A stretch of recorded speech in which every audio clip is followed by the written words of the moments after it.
So boundary conditions. Okay, simply supported beam we will go for first. In the simply supported beam, you can see here we have a simply supported beam over here. Simply supported means what? You have a beam. This, let's suppose this is your beam, and it is simply rested upon the columns. You have two columns and it is simply rested. If you go for the old houses or old temples, then the temples you can see they have one or two or multiple pillars, and on that you simply placed your columns. Okay, you simply placed your columns. Okay, I will send pictures of such a such a arrangement. Okay, but if it is simply supported, what boundary conditions it imposed on our beam? Slope at support is always maximum. Slope at support will be always maximum. What are the supports then? These are the supports. If we take a tangent at this point, you will get the maximum possible support at that point. At that point means where? At the supports. Then next is, at support, deflection is 0. Deflection is 0. Where? At supports. Why deflection is 0? Because when you are providing a support at certain point, will it allow to deflect it? No, it will not. It will try to resist the deflection. So at the point of supports or wherever you provide the support, deflection will be 0. Then maximum deflections occur at the point where slope is 0. The third point is important. The maximum deflection, see here. Maximum deflection occurs, Y max occurs where? Where slope theta will be 0. Slope is represented with angle. Angle theta symbol is there. So theta will be 0. Wherever slope is 0, deflection will be maximum. How you can see here? At this point, if I take a tangent, tangent will look like this. At the point where my curvature is showing, maximum deflection. Let's suppose I have changed the curvature and I have taken a tangent to it. Then will it be there any angle? No, because the actual original axis and the tangent is parallel to each other. These are parallel to each other. There is no angle, and that's why theta will be 0. Theta will be 0, and where there is a slope 0, the deflection will be considered as Y max. Deflection will be Y max. Okay, let's come to the cantilever beam now.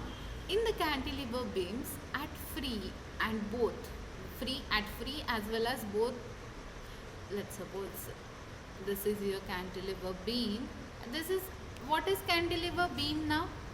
Cantilever beam is a beam in which one end is fixed, and other end of a beam is free to deflect or free to deform. Okay, then if it is free to move, simply we can say it is free to move, then what happens? In such a beam, due to this support conditions, what are the boundary conditions are available? At free end, both slope and deflection is maximum. At free end, both the deflection and slope is maximum. So this is Y max, and we get Y max where slope is also maximum, theta is also maximum. So condition has changed over here.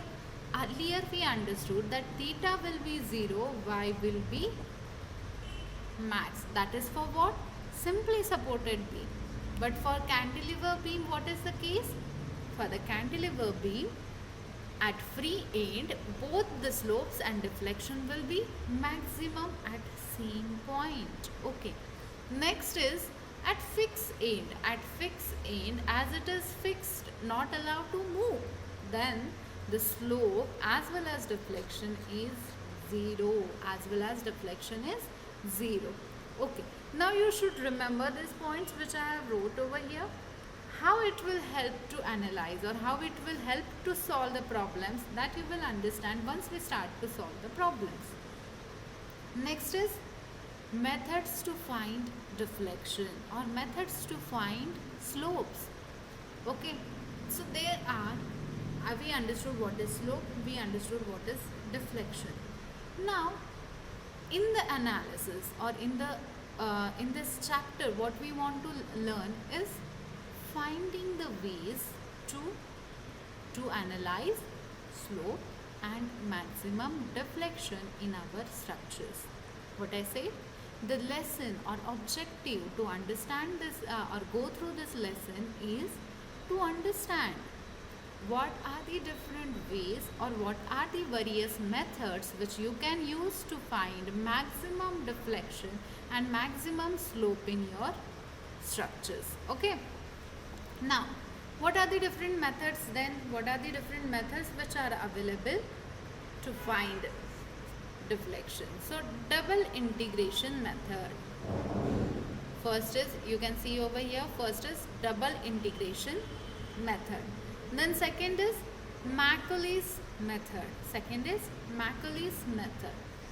Third one is moment area method, and fourth is the conjugate beam method. Now these are the names. How you have a name, I also have a name. These are the names of just a methods. Okay, how this methods works, what are the basic principles and concepts behind it, that we will understand step by step. Okay, in today's session we will try to understand Macaulay's method. Okay, we will start with the Macaulay's method. How Macaulay's method helps us to calculate deflection and slope at the given points, or the point of interest. Point of interest मतलब मुझे कहाँ चाहिए. Okay,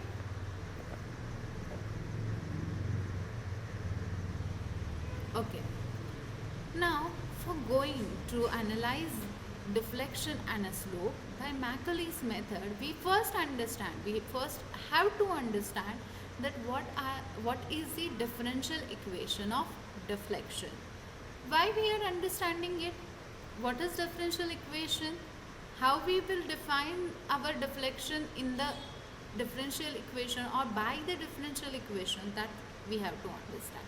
So see here on the screen, you can see you have d square y by dx square. Okay, d by dx, you have seen that multiple times in a mathematics. That is the representation of derivation. Okay, now if we are making derivation, we will use this representation, right? Now here, instead of d by dx, I am using certain degrees over here. Okay, the extra degrees I can see here. 2 I have used, second degree, right? So this is called this is called second degree equation of differentiation.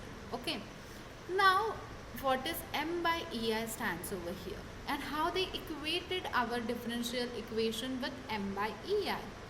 What does this equation means to us? There is a complete derivation in your textbook. Okay, in your textbook you have a complete derivation for it. If you want, you can ask me, I will explain you that later. Right now you just remember this equation. Now I told about the left hand side of this equation. What about the right hand side? In the right hand side you have m by ei. Where from it came? M by ei. Do you remember? In the first unit or in the second unit, you must have understood from the most subject only. Second or third unit, you come across a unit where you learn the flexural stresses. In the flexural stresses, you have a formula.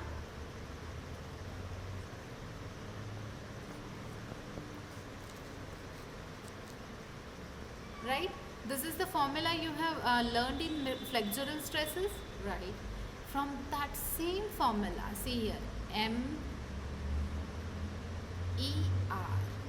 We have used these two terms from the formula and we have developed this equation and we equated derivation with this equation. Okay, what is the derivation behind it? What is the geometrical expressions behind it? If you want to understand, go for the derivation. It is available in your books. Okay. Now this equation has alternative name also. The other name of this equation is also called as double integration method, or even the Macaulay's method also named as a double integration method. Okay. Now let's come to the Macaulay's method. In the Macaulay's method, you can see here I have taken one beam. Again, it is a simply supported beam. Why? Because your beam is simply rested upon your supports or upon your columns. Now, what are the different types of beams that we will understand first? See here in the corner. There can be three types of supports you have. One is a simple support, which I will represent like this. Then you have a fixed support, which I will represent like this hereafter. And the third one is, this is your fixed support and this is your free support. This end is a representing free support. So these are the three different conditions of supports or representation of supports. Okay. You also have a different namings for it. Okay. Hinge support, roller support, and third one is a fixed support. Okay. The simply supported beam is actually represented by hinge support like this. Okay. If I am saying my support is a simply supported beam, then you can represent it like this also. This is the representation of simple support, or you also named it as a hinge support. You named it as a hinge support. Okay. Now there is a little difference. Still there is a little difference between simple support and hinge support. What those differences are, you should not worry right now. We will differentiate it later. Okay. Right now you simply understand these three things. I shouldn't have to tell this about hinge support and roller support. Okay, but if I have told you already, what you do is you just keep it in the two different segments or two different boxes. In one box you keep this. This is simple support. Okay, then second is your fixed support, and third one is your free support, free end. Okay, these are the three boundary conditions or support system of a beams. Okay, and what is hinged, roller, and fixed support for the that you keep in the other box? We will try to understand that some other days. Okay. Now here my beam is simply supported. Come here. It is also loaded with 1 point load or concentrated load in the second unit, where you have learned SFD and BMD, shear force and bending moment. In that unit you must have come across loading conditions. This is your uniformly distributed load. Then you come across a point load or concentrated load. Then uniformly varying load. These are the three different types of loading conditions. Okay, out of that, what type of loading I have provided here? Concentrated load or point load. Okay, and the total length of this beam is L meter, and the load is exactly at the center. It is divided our columns into two equal lengths, half and half. Now I have wrote here the question. A simply supported beam subjected to the central point load of W determined maximum slope and maximum deflection. See here, what they have asked us: maximum deflection and maximum slope, right? To find the maximum deflection and maximum slope, What steps you gonna follow in Macaulay's method, that we will try to understand here. Okay, we will understand first 3 steps today, and in the next session we will try to understand remaining 3 steps. Okay, so first step is determined support reactions. Now in the SFD and BMD you have learned how to determine the reactions. Yes, you have, right? You have to understand there are 3 equilibrium equations which help us to find the reactions of our beams only if it is determinant. Determinant means what? The beams which you can solve with the help of Fx, Fy and summation of moment, summation of force in a x direction, summation of force in a y direction, and summation of moment in at particular point. Okay, these are the called as equilibrium equations. These are the 3 equilibrium equations. If we able to find all the unknown forces in my beam with the help of these 3 equilibrium equations, then I will call my structure as a determinant structure. Make a note of it. What is mean by determinant structure? Determinant structure is called as a structure in which all the unknown forces are possible to solve with the help of equilibrium equations. Okay, now come to finding the reactions. For that I have taken first of all summation of Fy. I will add I will do the summation of all the forces in vertical directions. How many forces are there in vertical direction? This is vertically up, it is vertically down. Okay, so vertically up and vertically down, those are the vertical forces acting across my beam. How I did see here, adding up the all vertical forces which is vertically upward in direction on left hand side. Okay, or you can simply do like this: RA upward I have taken positive, plus RB which is upward taken positive, minus W. Why? Because it is directing downwards, it is directed vertically downwards, and all the summation of Fy equated to 0. That ultimately gives me this equation. Okay, that ultimately gives me RA is plus RB is equals to W. Now moment at point B. I am taking moment, summation of all the moment, force moment at the point B. You can take the moment at A also. You can start from RB support. I have started with the RA support. I will take all the moments at B point. How I will do that? RA into distance up to that point. Okay, horizontal distance x, but total length of a beam is L meters, so our horizontal distance became L. So RA into L. Now it is creating, it is developing which type of a moment? Clockwise moment. What I said? Clockwise moment. What does mean clockwise moment? See here, this is your clock and it rotates in this direction, right? That's why I said whatever moment here RA is developing is in a clockwise direction. What does it mean? RA is making clockwise movement. It is making clockwise movement. Why? Because it is moving towards what? RB. And I have taken clockwise movement positive. Okay. So RA into L will be my first moment. Moment, how you calculate? Force into perpendicular distance up to the point where we are calculating moment. Moment is what? Force into perpendicular distance, and clockwise moment is taken positive. Okay, understood? So force RA into perpendicular distance, see perpendicular distance up to the RB, because I am calculating moment at B.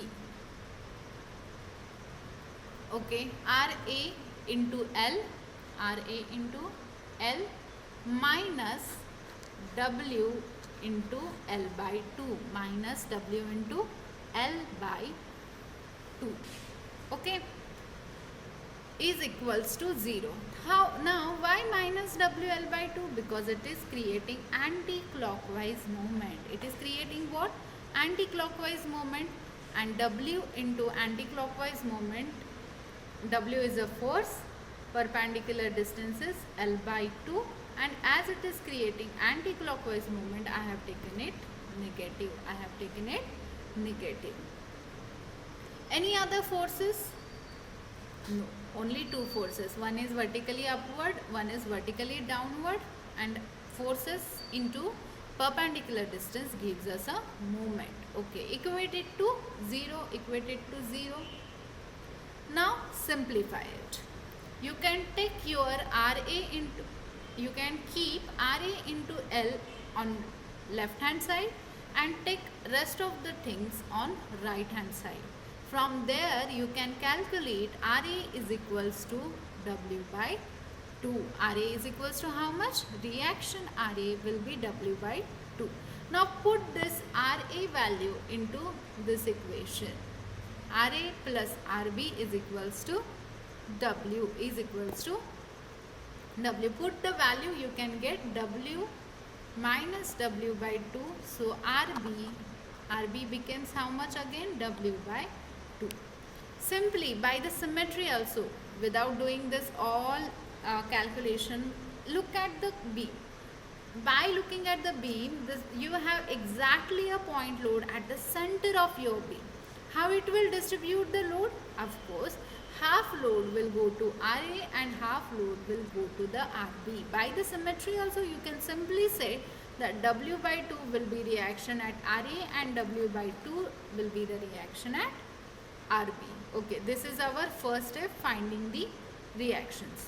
Now second step is to take a moment about XX axis. To take a moment about what? XX axis. How you will calculate moment? Force into perpendicular distance, right? But here the thing changed. The certain change over here is that we are not taking it exactly at B.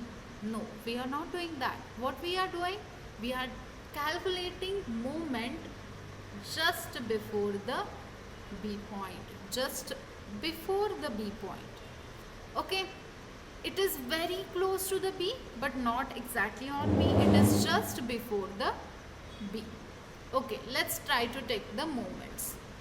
Now, just before the B, if I want to calculate moments, I have to take a distance up to that point as x. That is my assumption. See here, I have given a note or statement over here. Consider a section at a distance x. At a distance x. This is the section xx at a distance x. At a distance x from A support. From A support. Now you must be thinking that why am I taking a moment at B only? I can take a moment at A also. You can consider a section very close to the A also. Okay, and you can take a section distance x from B support. You can go with the either of side. I am habitual and I feel confident from the A side, so I started with the A supports. Okay, you can go with the B support also. Okay, now see here. From A support, I know the support A has a support reaction W by 2 and B support has a reaction W by 2. I have mentioned that support reactions on my beam. Now let's start to take a moment. Moment will be force. Reaction is nothing but what? Force kilonewton, right? Force into perpendicular distance up to the section xx, up to the section xx. So perpendicular distance will be this, force will be W by 2 and perpendicular distance will be x. Okay, first force is done. We done with the first force or reaction at a support. Now next is W into perpendicular distance. But now this W is in anti-clockwise direction. That's why I have taken negative into W into perpendicular distance. But I know this is total x distance. This is your total x distance. Up to this I should not consider. That's why from x I have subtracted L by 2. From x I have subtracted what? L by 2. And I come to know this distance. Right now total x minus L by 2 will give me this distance, right? And we are done with the second force and first reaction as well. Now I am making compartment over here. Why I am making compartment or why I have added that line? You should take care of it always. You should write it is with the compartments. Every force has its own compartment and we will analyze it compartment wise. What I said, every force into perpendicular distance will be separated with the compartment line. This is your compartment lines. Okay.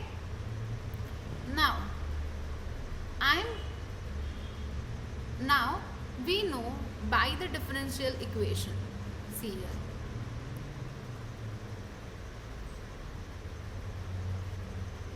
Yes. This is what the differential equation. We know that d square y by dx square is equals to what? Moment divided by EI. Moment divided by EI. Okay. So now come to the step number 2. Here I have taken a moment. Can I equate it with the dx square by dy square by dx? Yes, you can. D squared y by dx square into EI. Into EI, why? Because we know the equation is d square y by dx square is equals to m by EI. So this EI is taken on this side.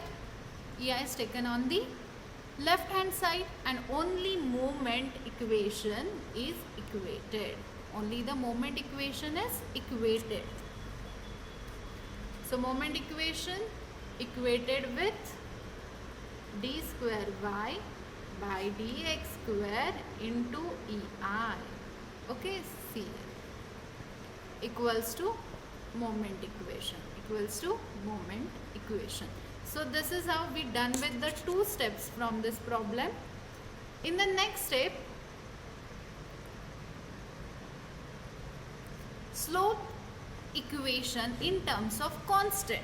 Now what we are doing? We are differentiating. What we are doing? We have wrote the equation in terms of moment. Okay, m by EI equals to d square y by dx. We wrote it in terms of differential equation. I take this EI on the other hand and I wrote the complete moment equation in front of it, right? Now I am integrating it. In the next step, I am adding the constant in my equations.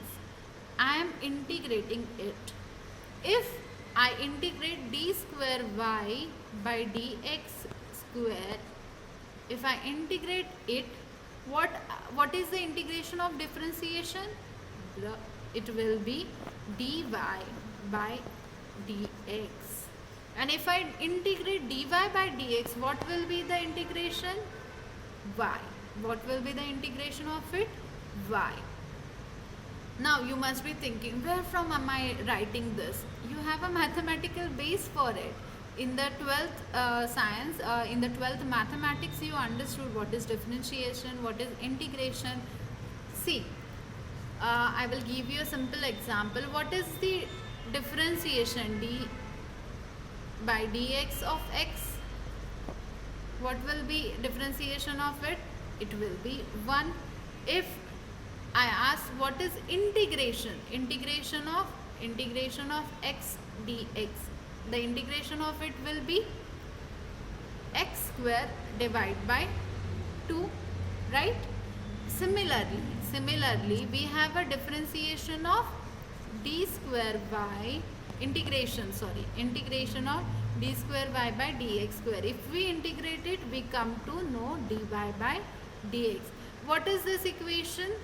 Turns into the dy by dx is, and dy by dx turns into the y if we integrate. This is slope. Dy by dx means slope and y means deflection. So we are reducing our equation, differential equation, into dy by dx means theta, slope. Dy by dx represents slope and y represent deflection. Okay. So you are supposed to integrate twice. You should integrate it twice. First, if you integrate, you will come across a dy by dx, and if you one more time integrate it, you will come across y. How we did it? See here. If we integrate dy by dx, it will come to dy by dx. If we integrate dy by dx, we will come to y. Okay, understood? Now right hand side we will try to understand it in the next class. Okay, I will end our session today here. You revised it from the first definition of deflection till here. We will see you in the next class. Thank you.